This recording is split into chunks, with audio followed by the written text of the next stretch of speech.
Activity. Hein, on a ouvert le choix en parlant de Tamashi. Activity, donc, encore dans le thème rétro, synthwave, mauve, futuriste. Dans Activity, tu joues le rôle de un ou plusieurs hackers qui rentrent dans un réseau et qui doivent combattre les virus et le monstre cybernétique qui est caché. C'est un jeu principalement de hand management. J'essaie de trouver... Oh, ça va être difficile, il n'y a pas beaucoup de photos ici. On va faire avec ce qu'on a. Ton board, ça ici, là, les trois images que tu as là, je vais te le mettre ici, c'est ça ton board. Ici, tu vas le voir à plat. Tu as ça ici, tu as ça ici et tu as ça ici. Donc, ça ici, c'est un niveau d'alerte. Selon le nombre de joueurs, tu vas avoir là, un certain nombre de pions là-dedans, puis qui sont placés en fonction d'un scénario. Alors, tu peux, si je me souviens bien, tu peux les monter, descendre, celui que tu veux. Par contre, tu ne peux pas en faire buster un tant que celui le plus à gauche n'a pas busté. Et tu auras ici, quand ça buste, il faut que tu piges, mettons, une carte, puis ça va te donner d'autres choses et blablabla, là, ça va te faire piger.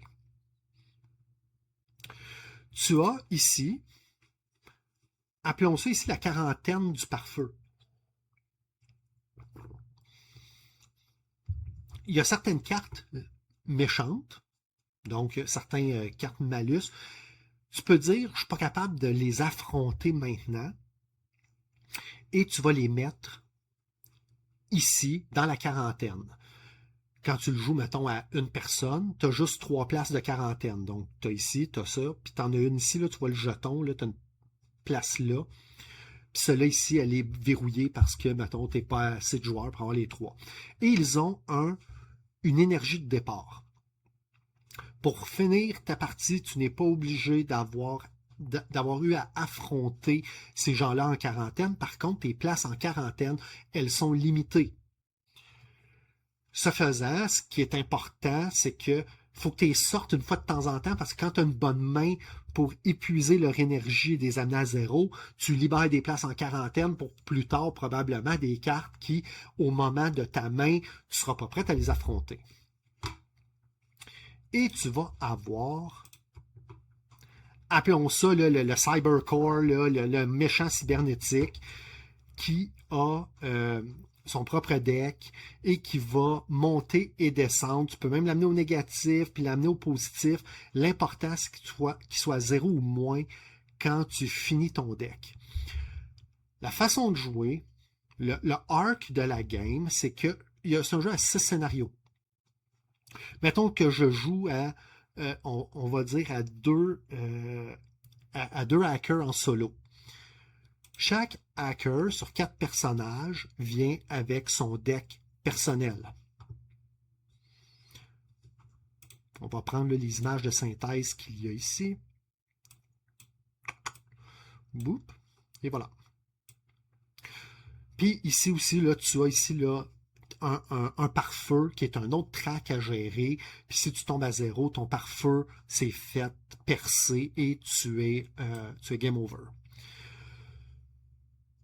Toi, tu as un deck et quand tu joues à 2, ce que tu fais essentiellement, tu prends les 2 decks des 2 hackers que tu veux, clic, clic, clic, clic, tu brasses tout ça, puis ça devient ta main de carte. Mettons, tu vas en avoir 50.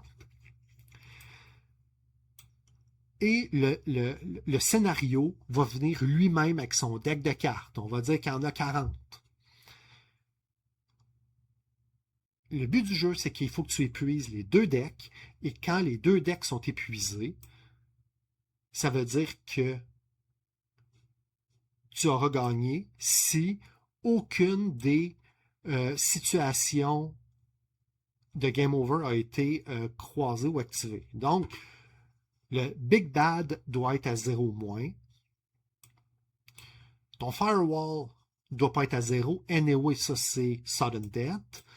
Puis ici, là, c'est, je pense, là, c'est l'espèce de proxy. Là. Tu sais, les pistes de détection, là, donc tu vois ça comme étant, un peu comme tu vois dans les films, là, tu sais, ils sont au téléphone, là, il est à Moscou, non, il est à Rome, non, il est à Paris, non, il est à Washington. Fait que ça ici, ça représente un petit peu, tu sais, le ping, le tic, tic, tic, tic, pong, ok, il a hacké lui, tu peux plus jamais le reculer. Ping, ping, ping, ping, ping, tonk. Puis quand lui, il pète, game over automatique. Tu vois, il y a un crâne ici. Ceux qui sont là sont en quarantaine, tu n'es pas obligé de les avoir épuisés. Par contre, et le hard du jeu, c'est que à tous les tours, tu dois piger 3 cartes. Tu choisis comment tu fais ta distribution. Tu peux piger 3 là et 0 là. Tu peux piger 1, 2, tu peux piger 2, 1 ou tu peux piger 3, 0. C'est un push your luck. À toutes les fois que tu piges, à toutes les fois que tu piges une carte, tu piges des cartes, c'est le dire, est-ce qu'en ce moment, toutes mes tracks, je suis assez en santé, mettons, pour risquer de piger juste une carte de ma main, mais 2 cartes du Barry's. Puis ensuite, tu regardes qu'est-ce qui se passe devant toi avec lui, quel est l'impact. Et toi, la carte dans ta main, tu joues l'effet du haut de ta carte ou l'effet du bas de ta carte.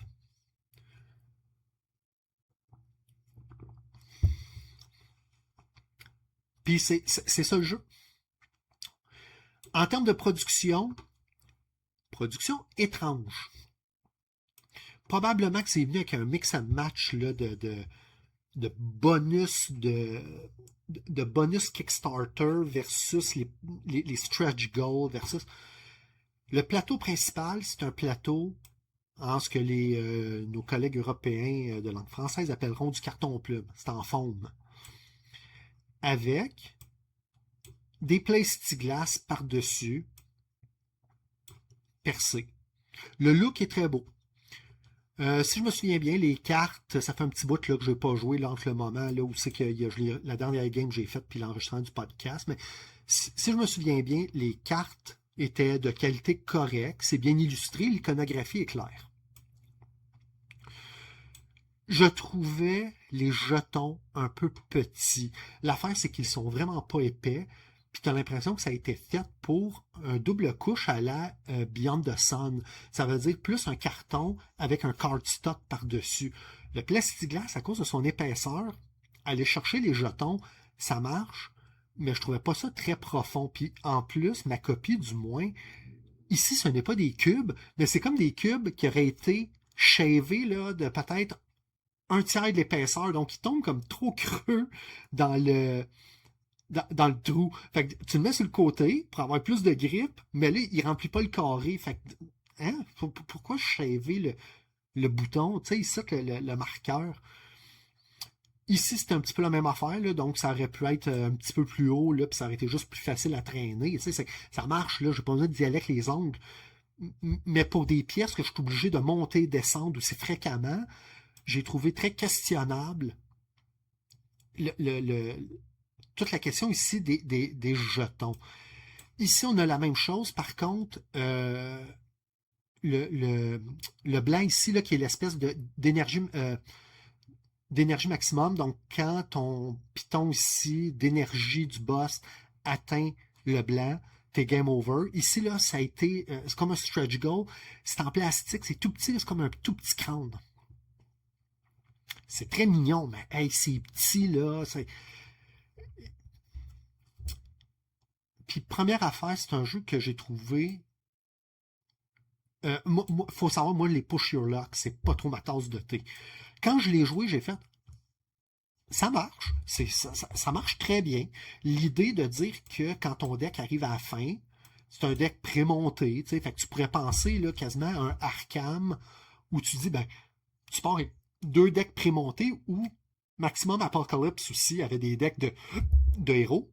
T'es punk, tes brasses pour jouer en solo. Tu pourrais jouer 2 boards séparés, mais bref. Et tu brasses ça. Et tu joues ton aventure. Sauf que rendu à la fin, tu ne le rebrasses pas. C'est ton premier trigger. Fait que si lui est déjà épuisé, ben, tu peux t'amuser à sortir les cartes qui te restent, puis à baisser tes tracks si tu veux jouer la meilleure game possible. Mais il a l'air d'être assez bien balancé, puis veut pas, c'est du hasard. Là. Tu brasses ton deck, tu brasses le deck du scénario. Ben, des fois, les cartes vont bien sortir pour toi, des fois, ils sortiront pas bien.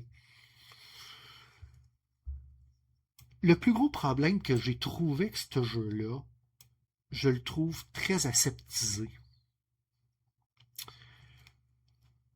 Et j'ai le feeling que, en ayant voulu avoir fait un jeu de type hacker, le designer, Stéphane, s'est un petit peu caché dans le coin.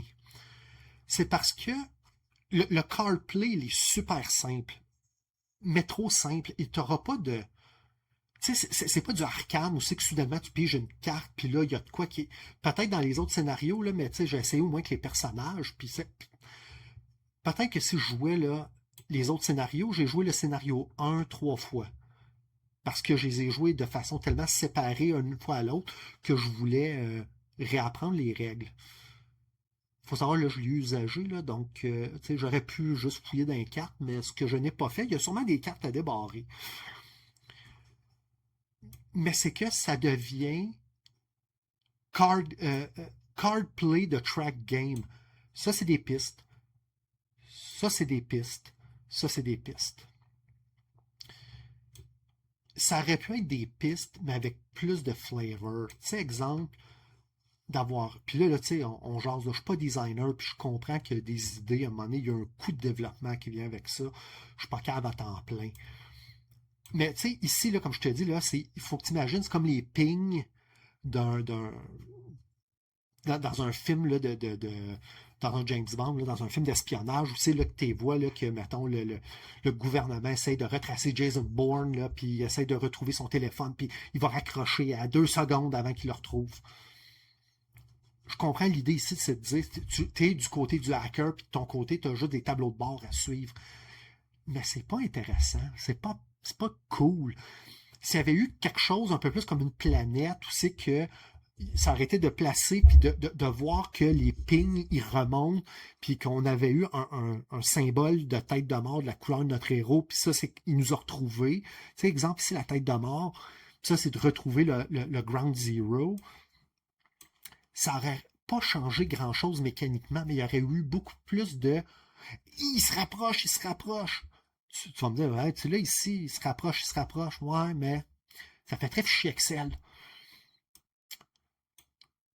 Contrairement ici, où c'est que j'ai trouvé le fait que ça, c'est une quarantaine. C'est moi qui appelle ça de même, là, je me rappelle plus c'est quoi le terme exact. Mais ça, tu fais, OK, là, j'ai pu pogner le virus, là, je l'ai mis en quarantaine. T'es pas obligé que ça a l'air de hacker. Ici, les pistes, je trouvais que ça faisait bien le travail. Puis ici, tu arrives au méchant, ben, c'est aussi une carte avec une autre piste. Et je dirais que c'est peut-être le plus gros problème avec un card play qui est aussi simple. Puis, prends pas simple comme étant mauvais. Le jeu fonctionne très bien. J'aurais peut-être voulu. Puis, tout le bling, tu sais, là, d'avoir eu du carton plume, puis des comment dire, là, des plexiglas. Ouais, ça fait très cyber. C'est vraiment cool. Mais je ne me sentais pas investi.